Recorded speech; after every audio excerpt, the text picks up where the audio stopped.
बहुत स्वागत है आपका। सबसे पहले आपसे ये जानना चाहूंगी, क्योंकि जिस तरह से अब ये स्वाभिमान संदेश सोमनाथ मंदिर से न सिर्फ भारत में बल्कि पूरे विश्व में गूंजता हुआ नजर आएगा। प्रधानमंत्री नरेंद्र मोदी पहुंच रहे हैं और इस समारोह में शामिल होंगे, लेकिन इस पर तमाम तरह की राजनीति भी देखी जा रही है, तमाम तरह की राजनीतिक बयानबाजी का भी सिलसिला इस दौरान तेज देखा जा रहा है। आपके अगर चश्मे से देखा जाए, किस तरह से मानते हैं इसे? और इस ये यात्रा, क्योंकि जिस तरह से कहा जा रहा है कि ये देश की एकता को की एकता के लिए बेहद अहम है और ये स्वाभिमान पर्व निश्चित तौर पर देश को और भी ज्यादा एक पक्के धागे में पिरो कर रखेगा।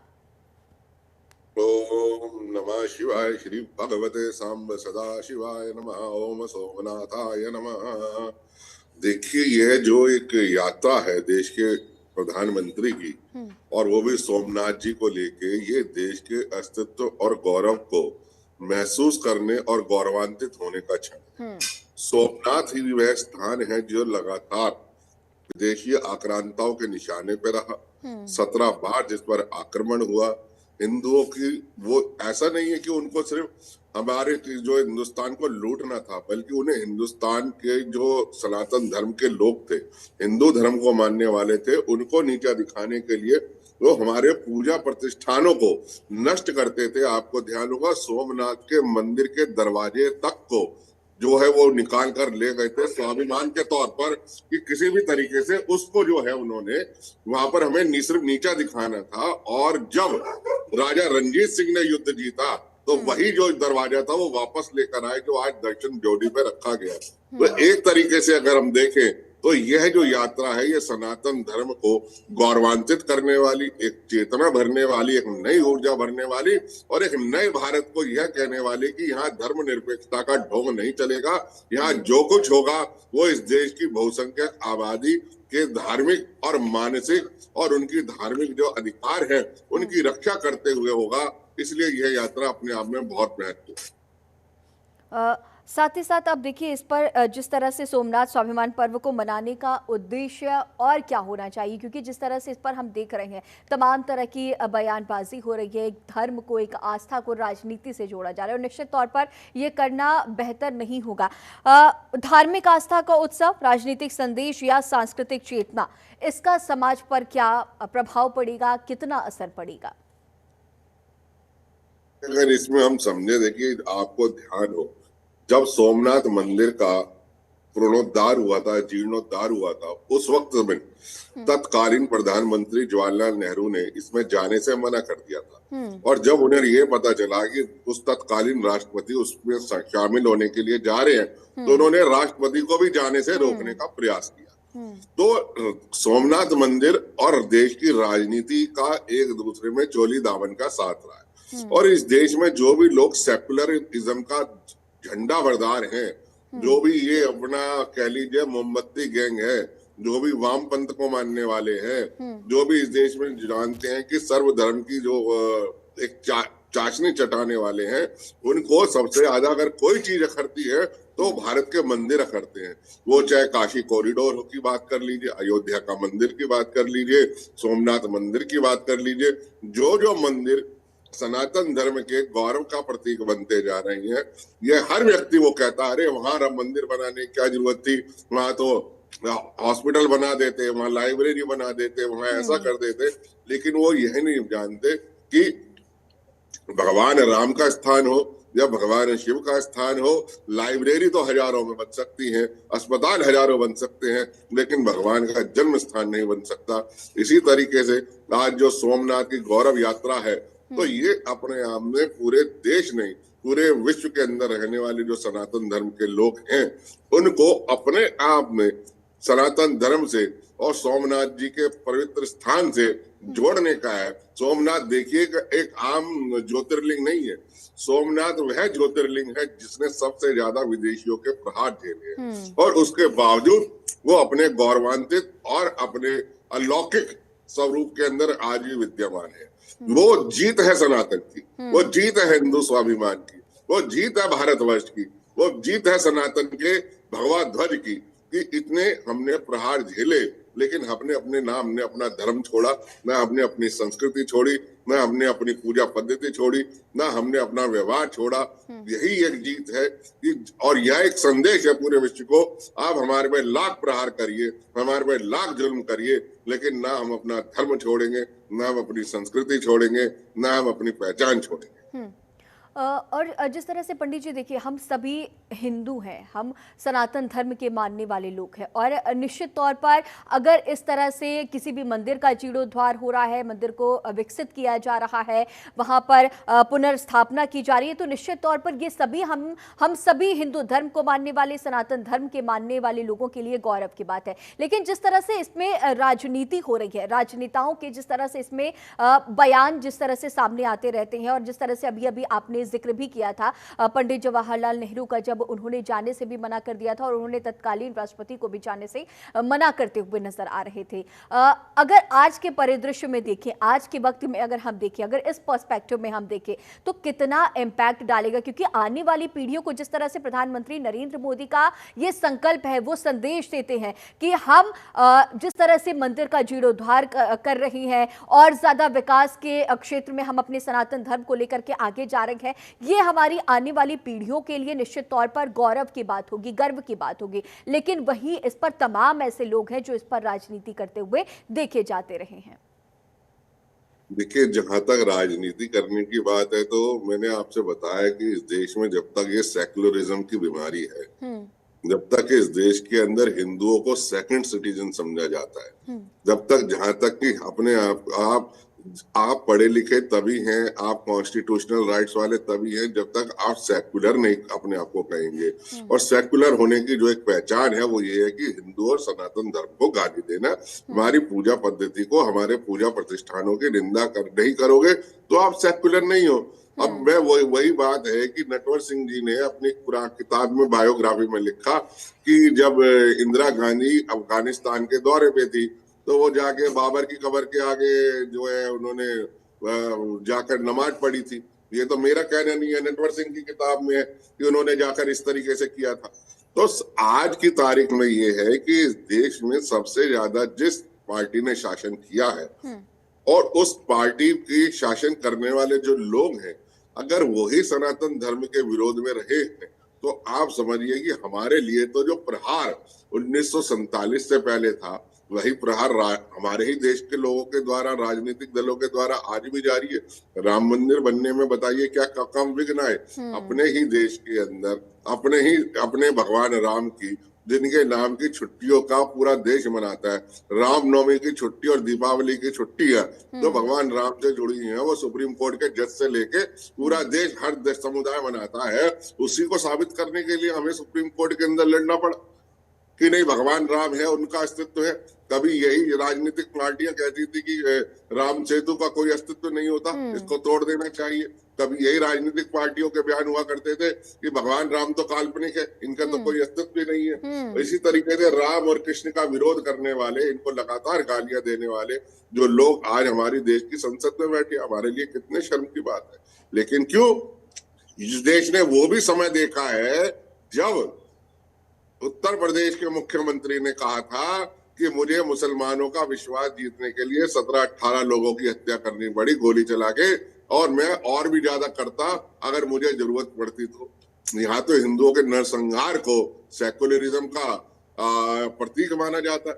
तो हमारे लिए कोई देश के अंदर और विदेश में कोई कमी नहीं है प्रहारों की। हम तो पहले भी कह लीजिए 1000 साल से पहले अरब की तलवार से लड़ते थे, अब अपने ही देश के लोगों से लड़ते हैं जो हमारे ही देश में सेकुलर होके हमारे ही पूजा पद्धति को, हमारे मंदिरों को और इन सबको निशाना बनाते हैं। तो ये लड़ाई सनातनियों की खत्म नहीं हुई है, ये लड़ाई बदस्तूर जारी है। लेकिन जैसे 1000 साल में सनातन नहीं झुका, ऐसे ही आगे भी नहीं झुकेगा।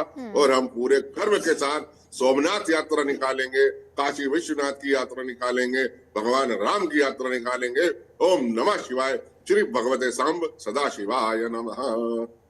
पंडित जी, एक बार मैं चाहूँगी कि आप इस वक्त जो हमें, मुझे और आपको, हम सभी को, ये इस वक्त जो दर्शक देख रहे हैं, एक बार सोमनाथ मंदिर का जो इतिहास है, क्योंकि इतिहास को जानना हम सभी के लिए, सभी, न सिर्फ हिंदू धर्म के बल्कि पूरे विश्व में जो भी हिंदू धर्म में आस्था रखते हैं, सनातन में विश्वास रखते हैं, उन सभी के लिए जानना ज़रूरी है। एक बार सोमनाथ मंदिर का इतिहास एक बार इस वक्त जो दर्शक इस वक्त हमें देख पा रहे हैं उन्हें बताइएगा।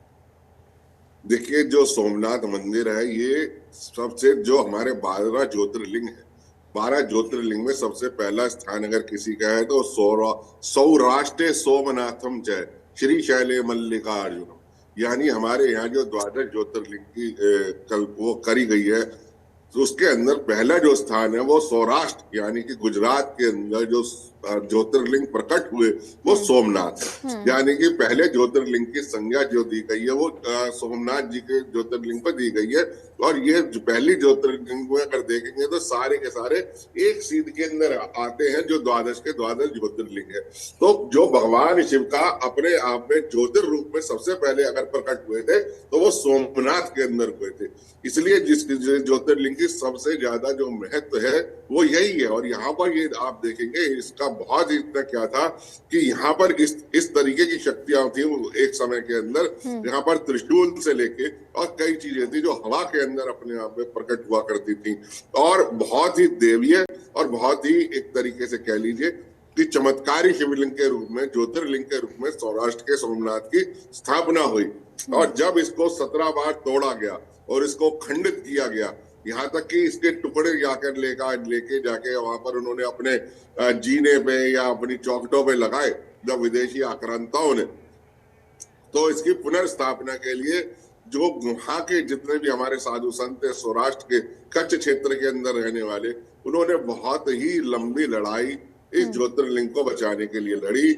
और आज ये भव्य रूप में स्थापित होके उन सभी आक्रांताओं, चाहे देशी हो या ठीक विदेशी हो। है पंडित जी, आपके पास लौटूंगी। और हनुमानगढ़ी से हमारे साथ महंत राजू दास जी भी मौजूद हैं। बहुत स्वागत है आपका। महंत जी, सबसे पहले आपसे जानना चाहूंगी कि सोमनाथ मंदिर का इतिहास कितना कठिन रहा हिंदू धर्म के लिए, लेकिन न सनातन कभी झुका था, न कभी डरा था। और आज हम देख रहे हैं इतने लंबे अरसे के बाद, इतने लंबे वक्त के बाद, अब ये स्वाभिमान संदेश सोमनाथ मंदिर से न सिर्फ भारत देशवासियों के लिए बल्कि पूरे विश्व के लिए एक मैसेज है। जो भी हिंदू धर्म में आस्था रखते हैं, विश्वास रखते हैं, जिनकी आस्था है सनातन में, वो उन सभी की निगाहें, सभी की नजरें इस स्वाभिमान संदेश पर टिकी हुई है। प्रधानमंत्री जा रहे हैं, लेकिन इस पर राजनीति भी चरम पर देखी जा रही है।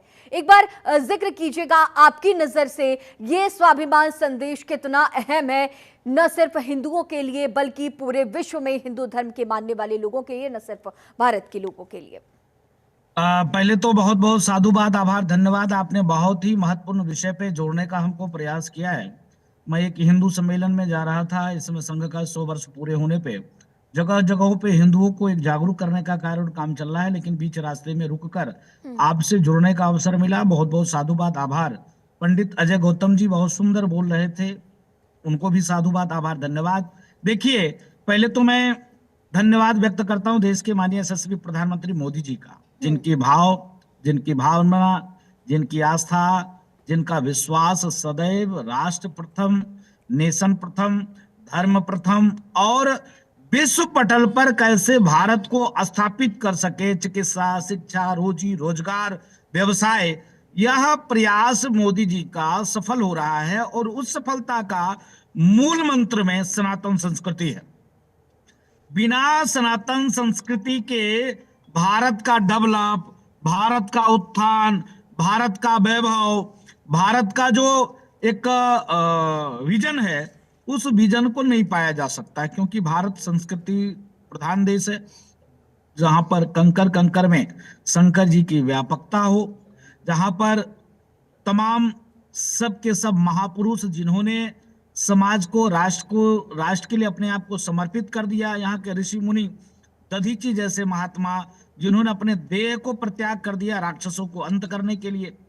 देखिए, पारब्रह्म परमात्मा भगवान श्री राम राज्य को छोड़कर, रियासत को छोड़कर, वैभव को छोड़कर, विलासता को छोड़कर बन की ओर चल दिए, दबे कुचले शोषित वंचित को कैसे उत्थान कर सके। तो ये हमारा जो शिवलिंग है सोमनाथ, जिस प्रकार से सोमनाथ को तोड़ने के लिए विधर्मियों ने, आताताइयों ने और जो प्रयास किए 17 बार, 1 2 3 4 5 6 बार नहीं, 17 बार के उस लड़ाई में कई कई लाख लोगों ने प्राणों की आहुति दिया। एक तरफ सोमनाथ मंदिर को लुटेरे तोड़ते थे ये मुस्लिम आक्रांता, और दूसरे तरफ सनातनी हिंदू धर्मगुरु राजा महाराजा उसको पुनः वहां स्थापित करने का प्रयास करते थे और पुनः उसको स्थापित कर देते थे, क्योंकि पारब्रह्म परमात्मा भगवान भोले जो कल्याणकारी वो शिवलिंग है, वो जगह इतने प्रभावशाली है, उस जगह पर भगवान भोले का मनन करने से, चिंतन करने से लोगों के कष्ट, लोगों के दुख दूर होता था और भगवान भोले सबका कल्याण करते थे। तो कहने का भाव है कि प्रधानमंत्री जी जिस प्रकार से और भी देश में प्रधानमंत्री हुए, यहां तक ऐसे भी प्रधानमंत्री हुए जिनको वहां दूसरे कोई एक व्यक्ति जा रहे थे, उनको जाने से प्रधानमंत्री ने रोका कि नहीं जाना चाहिए आपको, भाई वहां ठीक नहीं है। लेकिन आज देखो कि सनातन संस्कृति का जो विधर्मियों ने जिस प्रकार से तोड़ा, बताओ, नालंदा तक्षशिला विश्वविद्यालय को जला दिया, आग लगा दिया, लाखों मंदिरों को तोड़े, सवा सवा मन जनेऊ तोलते थे। आपने सिख गुरुओं को देखा होगा, बच्चों को दीवार में चुनवा दिया। उन बच्चों को जिन्होंने सहायता किया, सपोर्ट किया, समर्थन किया, उनके बच्चों को कोलू में पिरवा दिया। ये मुस्लिम आक्रांताओं ने इतने अत्य किए, फिर भी आज सोमनाथ मंदिर खड़ा है। आज वह स्वाभिमान का प्रतीक, आज सनातनियों का संघर्ष का प्रतीक, आज सनातनियों को त्याग तपस्या का प्रतीक वो सोमनाथ भगवान के मंदिर पर जब मोदी जी पहुंच रहे हैं, तो मोदी जी को साधुवाद, आभार, धन्यवाद है। महंत जी, जिस तरह से प्रधानमंत्री नरेंद्र मोदी का संकल्प है कि जो हमारी सनातन संस्कृति है, जो भारत देश की संस्कृति है, वो आने वाली पीढ़ियों को बखूबी समझ में आए, इसकी जानकारी बखूबी लोगों तक पहुंचे, जो हमारी आने वाली पीढ़ियां हैं जो देखेंगी आकर के कि भारत ने क्या संजोया है, क्या संवारा है, भारत देश के जो जांबाज थे उन्हें कितने मुश्किलों का सामना करना पड़ा, लेकिन न सनातन को कभी झुकने दिया, न सनातन कभी डरता हुआ नजर आया। और जिस तरह से अभी अभी आप भी जिक्र कर रहे थे कि 17 बार सोमनाथ मंदिर पर प्रहार किया गया, सोमनाथ मंदिर की आत्मा पर प्रहार किया गया, हम सभी हिंदुओं की आत्मा पर प्रहार करने की कोशिश की गई, लेकिन उस वक्त भी हमारे इस धर्म को, इस संस्कृति को उसी तरह से बचाया गया, उसी तरह से संजोया गया जिसकी परिकल्पना हम सभी इस वक्त, इस दौर में 1000 साल बैठकर करते हुए नजर आ रहे हैं। और यही आने वाली पीढ़ियों के लिए एक संदेश होगा। आने वाली पीढ़ी जो हमें देख रही है या हमें देखेगी, उनके लिए क्या संदेश होना चाहिए महंत जी? देखिए, पहले तो आभार व्यक्त करता हूं पुनः माननीय प्रधानमंत्री जी का। यह मामूली बात नहीं है। जिस देश का प्रधानमंत्री धर्म के आधार पर देश का बंटवारा करने में सहयोग और समर्थन करता हो और देश का प्रधानमंत्री हो जाता हो, हिंदू हिंदुस्तान रहेगा, मुस्लिम पाकिस्तान चला जाएगा, धर्म के आधार पर जिस देश की बंटवारा हो जाए, सोचो, धर्म के आधार पे, और फिर भी मुसलमान भारत में ही रहें और भारत माता के 2 भुजा को काट लिए जाए, उसका अतिक्रमण कर ली जाए, लेकिन फिर भी यहाँ के संस्कृति को दोहन करने के लिए, यहाँ जिस प्रकार से सनातन के विपरीत भाव और भावना पैदा करने का कार्य भारत में ही कर रहे हैं। आज देखो, सनातन की ओर पूरे दुनिया के निगाह है। धर्म एकलौता सनातन जो सिखाता है धर्म की जय हो, अधर्म का नाश हो, प्राणियों में सद्भाव हो, विश्व का कल्याण हो। हमारे मंदिरों से, मठों से यही शिक्षा दी जाती है, जिसका परिणाम स्वरूप है कि देश के प्रधानमंत्री जी वसुधैव कुटुंबकम के भाव और भावना के साथ कार्य और काम करते हैं। और धर्मो रक्षति रक्षतः, जो सनातन सिखाता है, धर्म की रक्षा करोगे, धर्म तुम्हारा रक्षा करेगा। मैं नौजवान पीढ़ियों से, भारतीयों से, हिंदुस्तानियों से, सनातन को मानने वाले से यही अपील करेंगे, निवेदन करेंगे, आह्वान करेंगे कि वो सोमनाथ भगवान का मंदिर, जिसको मुगलों ने, आक्रांताओं ने, चोरों ने, नीचों ने, अधर्मियों ने कुकर्मियों ने 17 बार डिगाने का प्रयास किया, तोड़ने का प्रयास किया, लेकिन सनातन की आस्था डिगती नहीं, झुकती नहीं और समाप्त नहीं होता। आज समाप्त नहीं होने के ही कारण है आज पुनः सोमनाथ उठ खड़ा हुआ और लगातार लाखों लाखों लाखों लोग वहां जाते हैं, भोले बाबा का दर्शन करते हैं, उनके जीवन में सुख समृद्धि शांति आती है। ये मैं निवेदन करूंगा कि आप जागो, जानो सोमनाथ को किसने तोड़ने का प्रयास किया और सोमनाथ को कितने बार लूटा गया। लाखों लाखों गधों से सोने लेकर वहां से ढोकर विदेश ले जाया गया। देश को लूटने की इतनी प्रयास हुई, फिर भी आज भारत का जो वैभव है, विलासता है, वह दुनिया को एक दशा और दिशा देने में अग्रसर रहता है, संदेश देता है। तो माननीय प्रधानमंत्री जी को साधुवाद है और नौजवान पीढ़ियों को धन्यवाद है। थोड़ा सा तो नौजवान पीढ़ी जग रहा है और भी जगने की जरूरत है। अगर आप नहीं जगोगे तो फिर आप ही एक दूसरे टीवी चैनल पर मैं बैठा था और एक मुस्लिम नेता बोल रहा था, पढ़ा लिखा था, सांसद था, उसने कहा कि आद औलाद को मैं बताता रहूंगा कि राम मंदिर बाबरी स्ट्रक्चर को तोड़कर राम मंदिर बनाया गया है, वो बाबरी मस्जिद है, राम मंदिर नहीं है। ये पढ़ा लिखा एक बुद्धिजीवी, एक बैरिस्टर, एक वकील जो संविधान का जानकार, वो ऐसा बोलता है। उसकी मानसिकता और महंत देखिए। जी, आज के दौर में जिस तरह से आपने उम्मीद भी जताई है इस नई पीढ़ी से, और हमने देखा, मैं आपको एक आंकड़े भी बता देना चाहूंगी, 1 जनवरी का जब दिन था, उस दिन लोग बहुत बड़ी संख्या में, जो युवा वर्ग है वो बहुत बड़ी संख्या में धर्म नगरियों में पहुंचे थे। ऋषिकेश में बहुत बड़ी संख्या में लोग पहुंचे, हरिद्वार में हर की पौड़ी में दर्शन करने पहुंचे, तमाम ज्योतिर्लिंगों पर बहुत बड़ी संख्या में जो युवा है, भारत देश के युवा हैं, जो जागृत हो रहे हैं, सनातन में आस्था रखते हैं, सनातन में विश्वास रखते हैं, वो बहुत बड़ी संख्या में पहुंच रहे हैं। और ये हिंदू अब जाग रहा है, पूरा युवा जाग रहा है। आपने तमाम अहम जानकारियां दर्शकों के साथ साझा की, आपका हमारे साथ बने रहने के लिए बहुत शुक्रिया। पंडित अजय गौतम जी, आपने भी तमाम अहम जानकारियां हमारे दर्शकों के साथ साझा की, आपका भी हमारे साथ जुड़े रहने के लिए बहुत शुक्रिया। तो ये महापर्व मनाया जाएगा सोमनाथ में, सोमनाथ स्वाभिमान दिवस मनाने की पूरी तैयारियां की जा रही है, ये आयोजन मनाने की तैयारियां की जा रही है और पूरा विश्व देख रहा है। आज के हमारे इस खास पेशकश में फिलहाल इतना ही। खबरों का सिलसिला लगातार जारी रहेगा, बने रहिए जनतंत्र टीवी के साथ। नमस्कार।